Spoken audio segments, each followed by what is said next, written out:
bien-aimés, amis internautes, vous qui êtes sur la plateforme numérique, que vous soyez anglophone, hispanophone, créolophone ou francophone, je voudrais vous dire un grand bonjour et je voudrais surtout vous dire tenez bon. Parce que la fin arrive. Tenez bon. Alléluia. Gardez vos yeux fixés sur le Seigneur. Chaque élément, mes frères et sœurs, peut-être même qui ne me connaissaient pas, mais qui vraiment s'intéressent à la publication, s'intéressent à ce que je fais, que j'annonce, je n'ai pas besoin de vous connaître.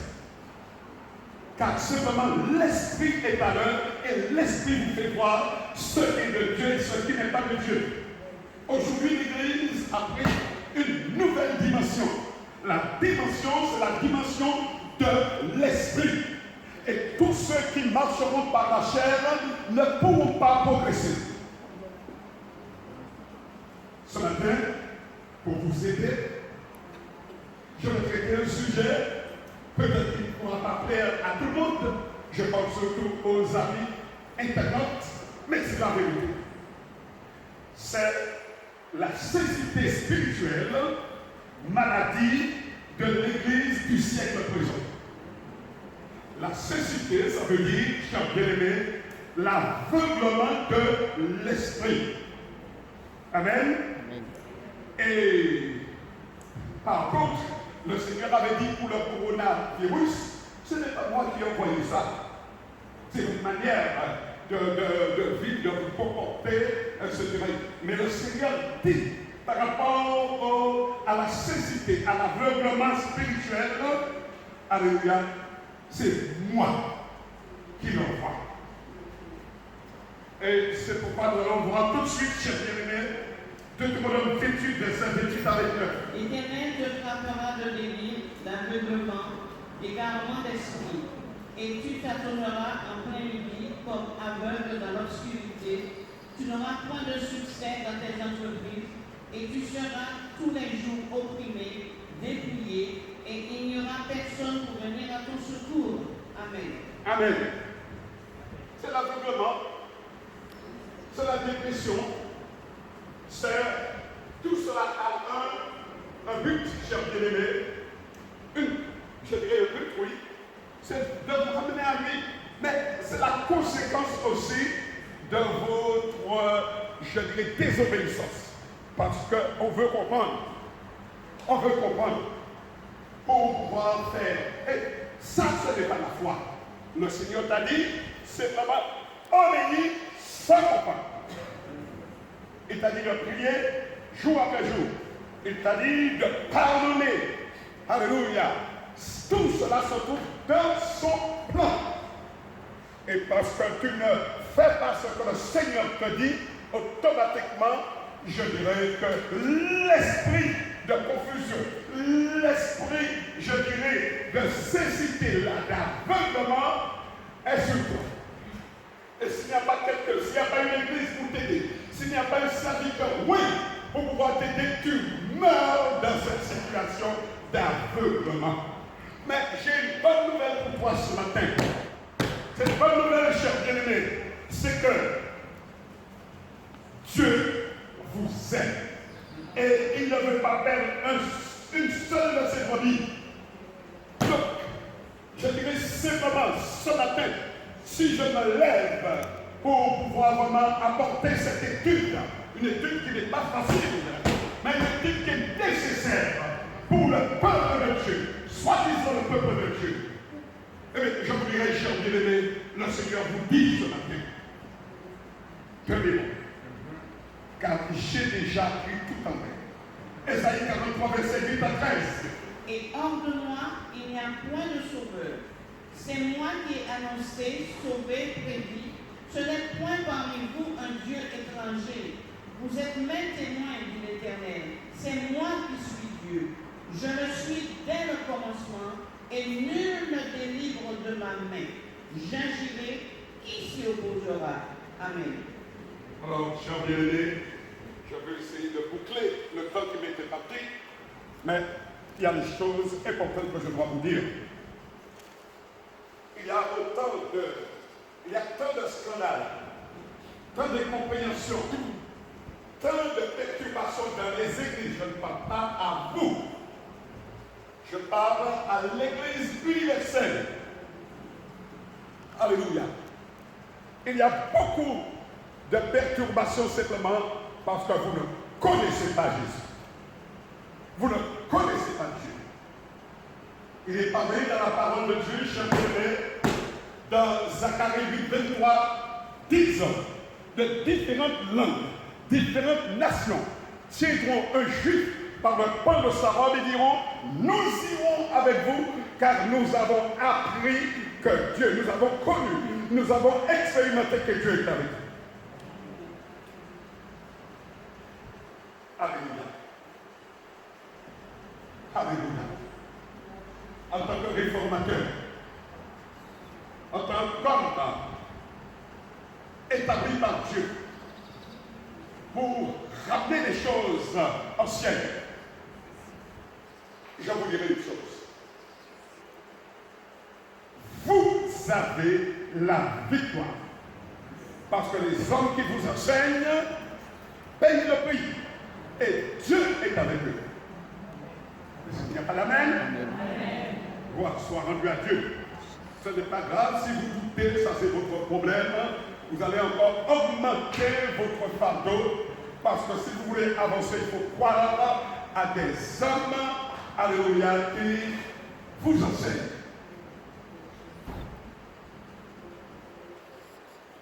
J'aimerais dire simplement une chose. Et c'est là le gros problème de l'Église. Je ne vais pas m'attarder là-dessus. Je m'adresse encore une fois à l'Église plateforme mondiale. Vous n'avez pas le discernement des esprits.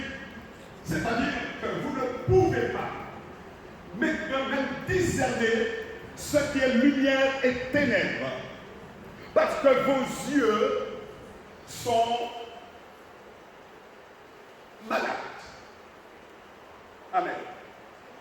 Donc, cher bien-aimé, je pourrais vous dire que le Seigneur envoie une lumière ce matin par rapport à ce qui est dit là maintenant. Le Seigneur envoie sa lumière sur son peuple et pour apporter un encouragement et en souhaitant qu'après cette étude, il y aura un changement dans les attitudes. Parce que ce que le Seigneur demande, ce n'est pas de donner l'aptitude, la compétence ou autre, mais c'est l'attitude. L'attitude. Voilà les trois, s'il vous plaît. Ésaïe 43, verset 18, c'est 18-19. Ésaïe 43, 18-19. Ne pensez plus aux événements passés et ne considérez plus ce qui est ancien. Voici, je vais faire une chose nouvelle sur le point d'arriver. Ne la connaîtrez-vous pas? Je mettrai un chemin dans le désert et des fleuves dans la solitude. Amen. Amen. Oubliez ce qui est passé. Il y a des gens dans mon assemblée maintenant. Je reviens au local. Dans mon assemblée, des gens qui sont perturbés, des gens qui ne savent pas où mettre leur tête, comment faire, même bien le protocole. Lorsque vous dites de mettre un masque, lorsque vous dites de mettre une barrière, de mettre ses gants, lorsque vous dites etc. et tout vous le faites. Et pourquoi ne faites-vous pas ce que Dieu vous demande? Amen. Amen. Gloire à Dieu. Ce que je dis, c'est la vérité. Et bien, c'est une vérité qui va enlever les esprits qui sont en train de vous combattre. Chers bien-aimés,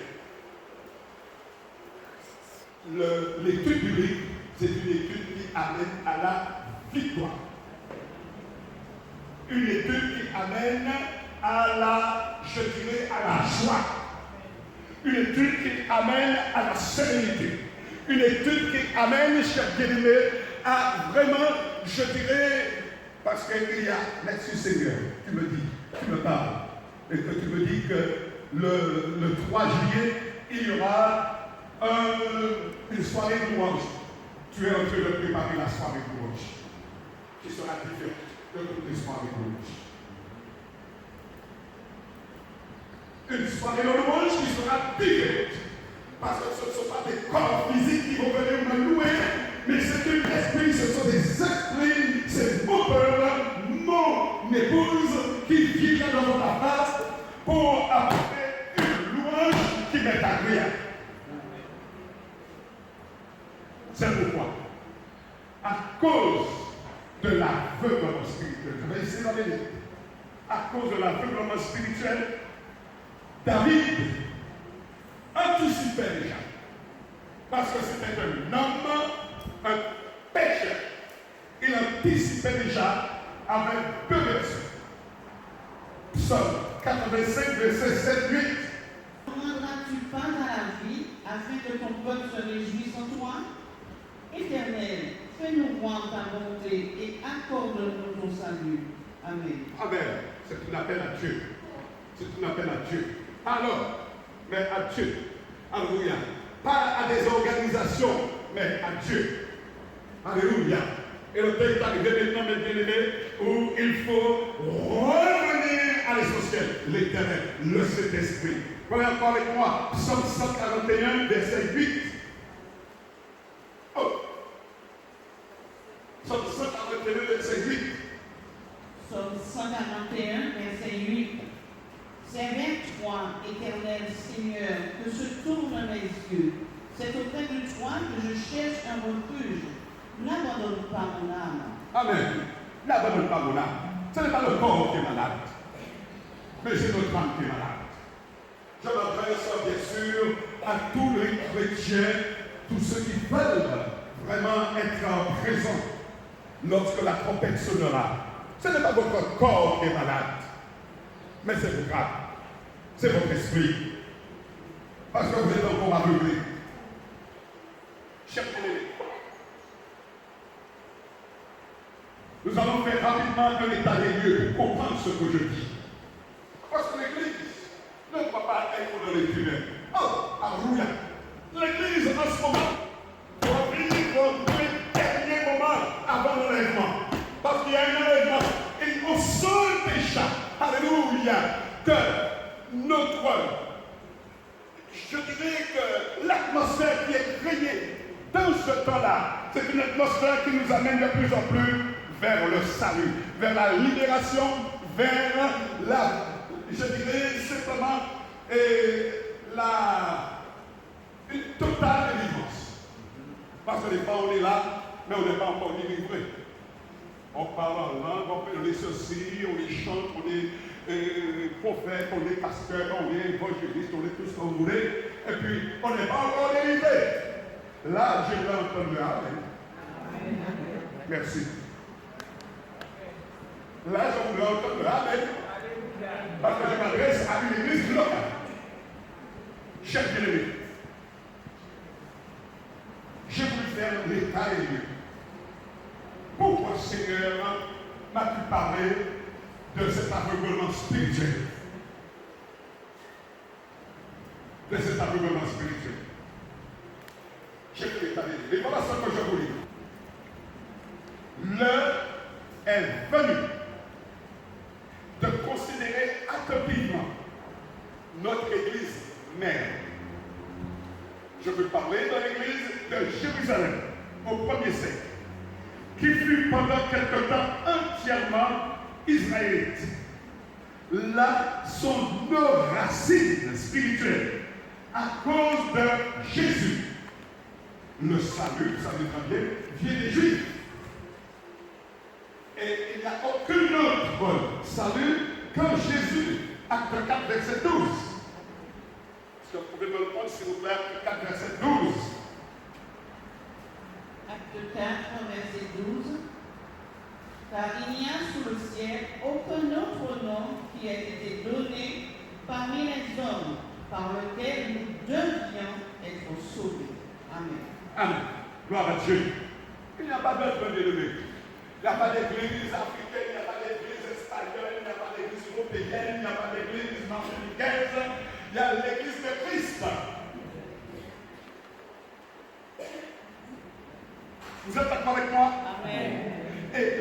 Seigneur Jésus, cher bien-aimé, dans sa doctrine, adopte ses lois, dans son gouvernement, a donné des règles précises. Des règles précises pour montrer que nous sommes dans son Église. C'est ça, le passeport. Alléluia. Chers bien-aimés, là, toutes les églises et communautés ont leur origine. Somme 7, verset 5 et 7. Ceux qui dansent s'écrient, toutes mes sources sont en toi. Amen. Alléluia. C'est là qu'ils sont nés. Et ceux qui chantent et ceux qui dansent s'écrient, toutes mes sources sont en toi. Oh. Alléluia.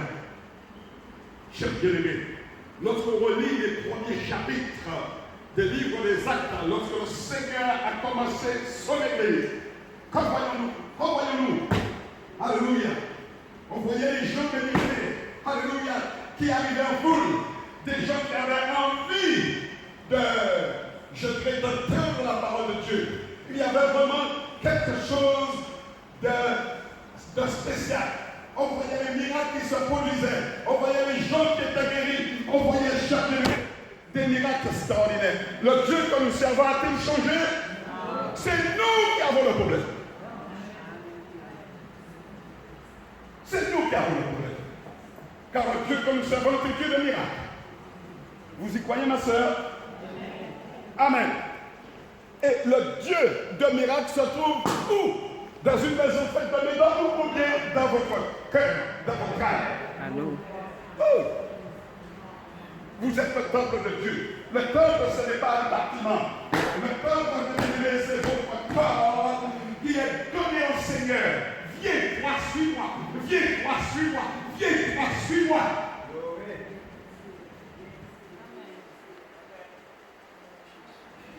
Le manque de discernement des croyants est l'une des raisons pour lesquelles tant de fausses doctrines. Les gens sont perturbés. Ils ne savent pas qui croire, qui ne pas croire. Alléluia. C'est ce que je vous disais, mes bien-aimés. Le moment est arrivé où les vrais chrétiens qui veulent se préparer pour le retour de Christ, parce que moi je travaille pour le retour de Christ. Moi je me suis positionné pour préparer le retour du Seigneur. Ceux qui veulent me suivent. Mais je vous dis, mes bien-aimés, je me suis donné. Alléluia.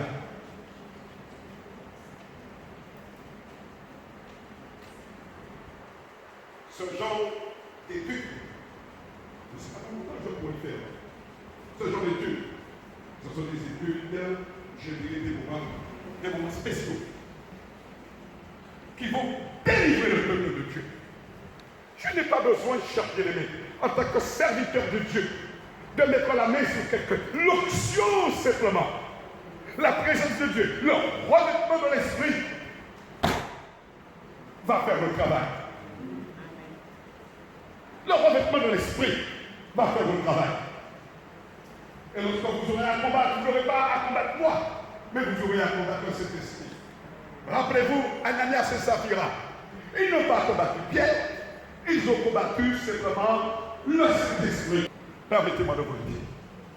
Nous avons besoin de descendre. Nous avons besoin d'écouter. Nous avons besoin de délivrer dans les lignes surtout. Et je terminerai en vous disant une chose. C'est le peuple de Dieu, qui a besoin de connaître en profondeur Jésus.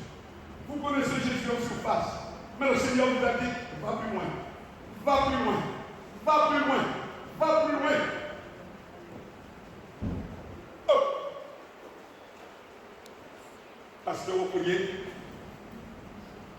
je voudrais terminer en te demandant de venir.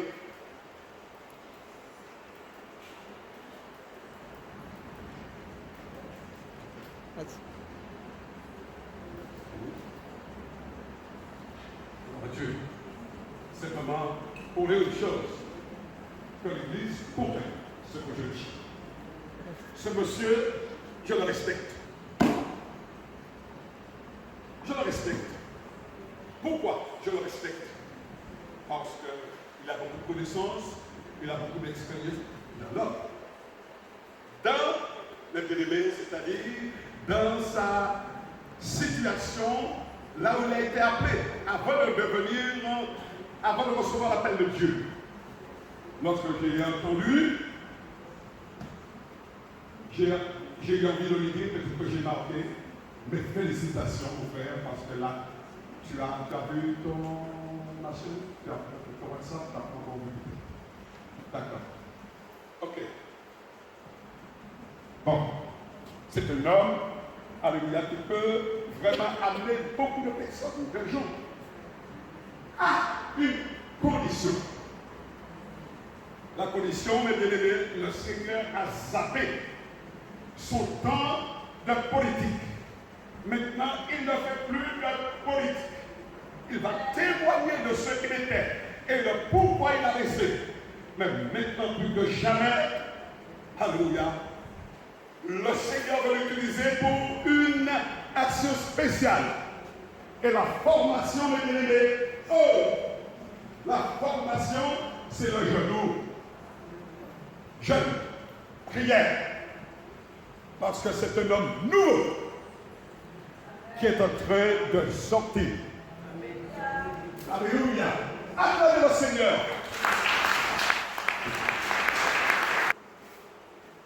Alléluia. Voilà avec moi pour terminer. Lamentation 3, verset 40-41. L'église est publique. L'église est publique. Lamentation 3, 40, 41. Recherchons nos voies et les sondons et retournons à l'Éternel. Élevons nos cœurs et nos mains vers Dieu qui est au ciel. Que Dieu vous garde et que Dieu vous bénisse. Merci.